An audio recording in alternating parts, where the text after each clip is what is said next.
Happy birthday to Half-Life 2. My goodness, it's been 20 years.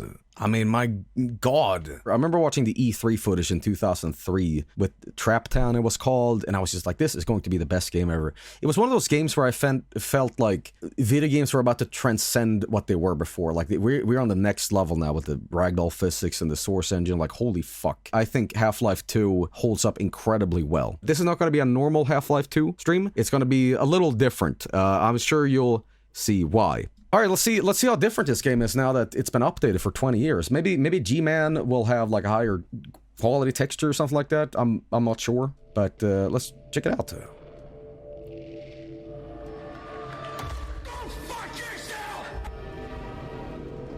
That's a little bit of a weird decision, but all right.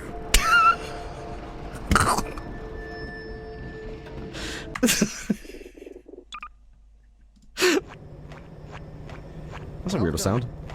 Welcome to City 17. Huh. Station here. In the Citadel. It's all I have City 17, my home.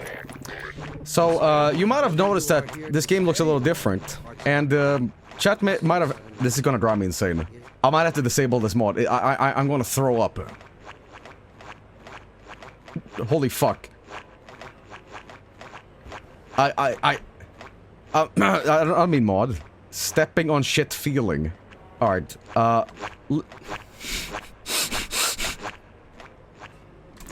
did you mod this? No. Okay. Seriously, the fucking Squidward sound is gonna drive me fucking bonkers! Oh. Okay. Welcome to San Andreas.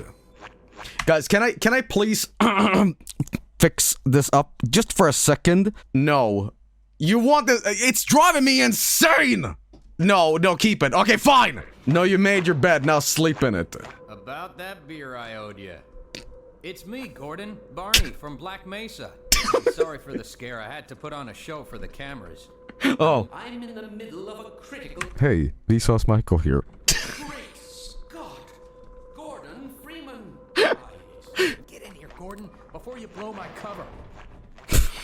I hate that shit. Who's in line here? Oh, he's looking for his lunchies or whatever the fuck. You got your lunchies?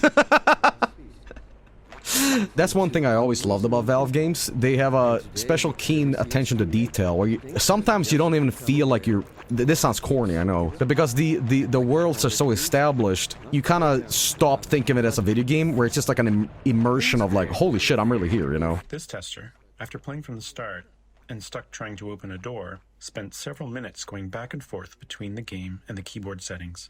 Really? When we asked what they were looking for, they said they were searching for the inventory controls, thinking they could use an item they'd picked up earlier to unlock the door. What? Well, the tester believed that pressing the use key while holding an object moved it into an inventory. I guess it's 2003 here at this point, so... Imagine being that playtester that played this way back, and you play this now, 20 years later, like, holy shit, I nearly fucked the entire game up. Yeah, what? What are you gonna do about it, huh?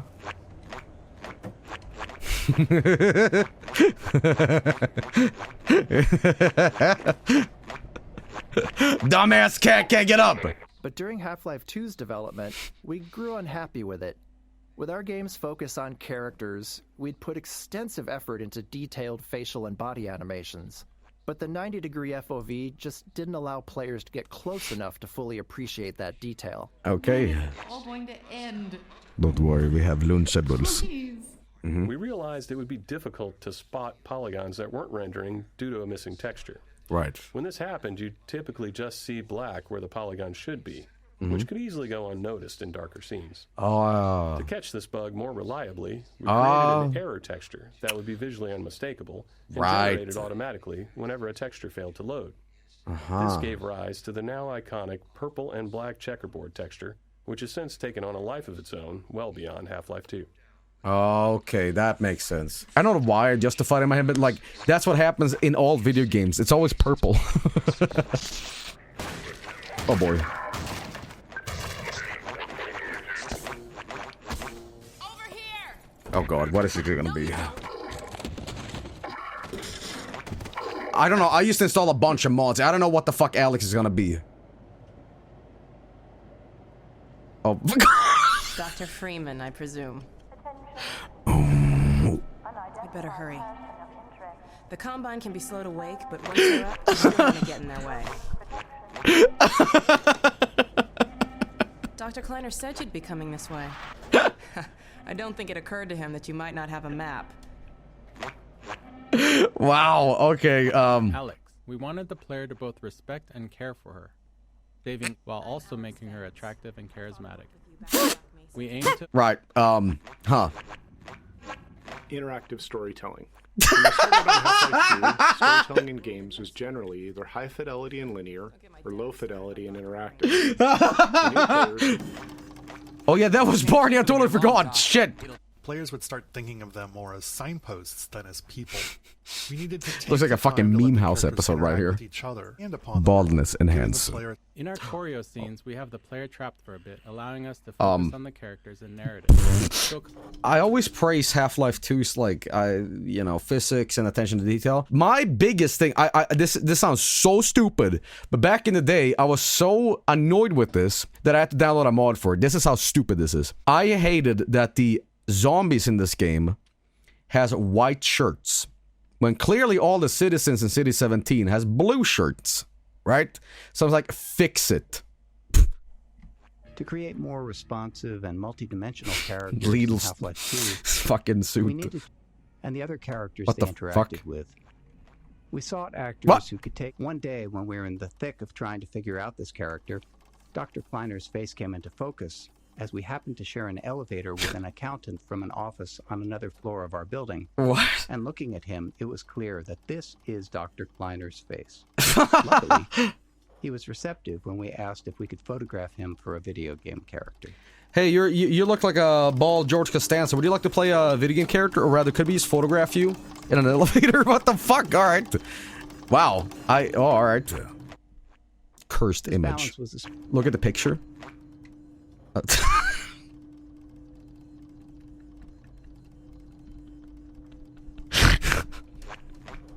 Whoever did this did a bad job. They color graded it wrong. It stands out too much.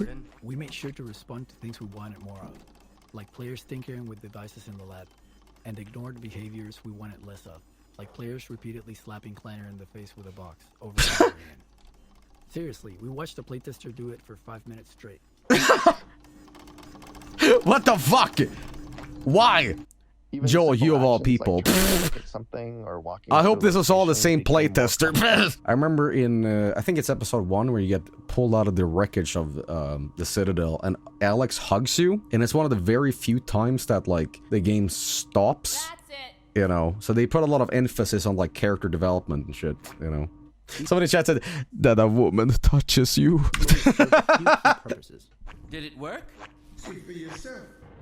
Hey, Doc. Thank.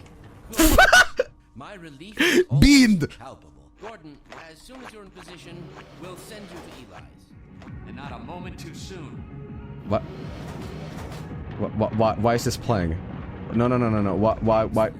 Initializing. Why? Why? Barney, if you'd be so kind. Good luck out there, Gordon. Where am I being sent? Where am I being sent? Reject you, Gordon. Bon voyage, and best of luck in your future endeavors. Final sequence. The hell? What is it? It's your freaking head humper. Uh-oh. Now we're good. Anime jail. What the fuck? What the hell? What is that on his head? What's the meaning of this? Who are you? How did you get in? A goblin? I look like a goblin?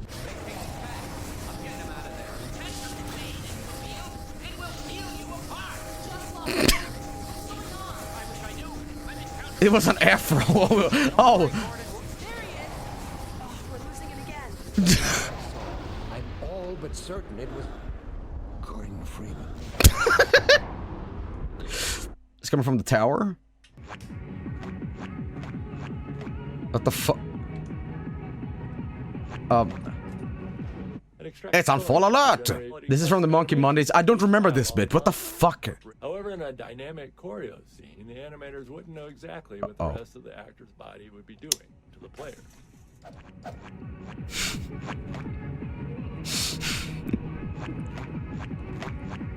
By the way, this is a Swedish song. Metro Cop scene. This is another scene designed to make it clear that the Metro Cops are the bad guys, except this time the player has a weapon and can finally do something about it. That something comes out of the barrel of a gun. We knew we needed the player to feel righteous, and this moment was part of creating that.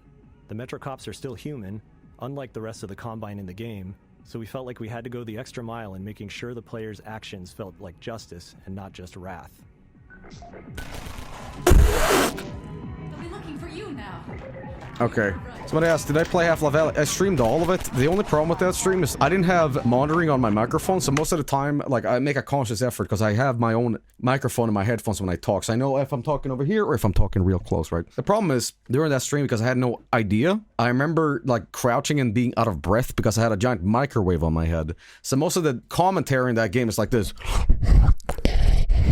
Hey guys, like, it's fucking miserable to listen to. I had to try to use like post-processing on it, but I couldn't get rid of all of it. But, you know, thanks for suffering with me during that. For the shattering effect, glass was divided into a grid of small squares, allowing us to track which were intact or broken, and to blow at larger sections once enough squares were no longer connected. I still think that this technology from 2004, no joke, is better than some fucking glass physics in video games. Like, most of them just go pump pump break, you know. But these small attention to detail. I remember watching the E3 footage. I'm like, holy shit, the glass breaks individually. I honestly feel that the only developer nowadays that still gives a fuck about these things is Rockstar. Like, when GTA 6 comes out, I can't wait to see these little, like, details that most people don't really will see.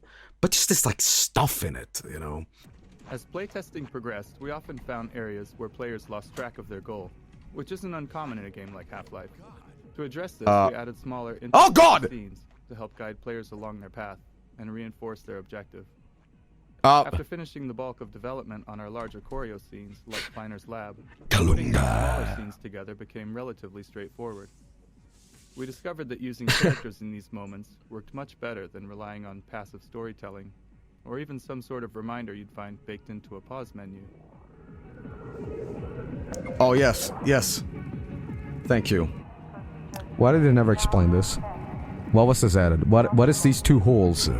Reminds me of when was Carmack or Romero asked on Twitter, and somebody asked, why does a cacodemon have a giant butthole? And Romero goes, I can't explain those holes. Butt 1 and butt 2. One for poo, one for pee. Guys, I'd love to keep playing this. I think this is incredibly interesting, but I think this will do it for some of this stuff. I love fucking commentary nodes in video games. I love playing episode 2, for example, and just listening to them talk. And I think most of the people here are enjoying just my kind of playthrough of listening to them. But ultimately, I don't have too much to say. And I think this is more of a personal sort of immersive experience where you get to sit down, have someone like tell you about the game that you love so much. I think at some point I can also... I unsubscribed, what the fuck? That's the normal game. That was added for the anniversary. To listen to a commentary node, put your crosshair over the floating commentary symbol and press your use key. To stop a commentary node, put your crosshair over the rotating node and press the use key again. And please, let me know what you think. You can reach me at gaben@vargskelethor.com. Thanks, and have fun. It went from Gaben into Gaben to Ben. But, yeah, this is a lot of fun. Thanks for suffering with the Squidward footsteps and shit like that. But, yeah, man. Happy 20-year anniversary for Half-Life 2. One of the greatest fucking video games ever made. But most importantly, before I sign off here to the next game, I want to say big shout-outs to Gary's Mod for essentially destroying the world by creating Skibidi Toilet. Happy anniversary, Half-Life. May you have another 40 years soon where we can look back on this and go, remember Half-Life 2? Anyway, guys, thank you for watching. I'll be back with something else shortly, so don't go nowhere. Complete global lactation. Shit!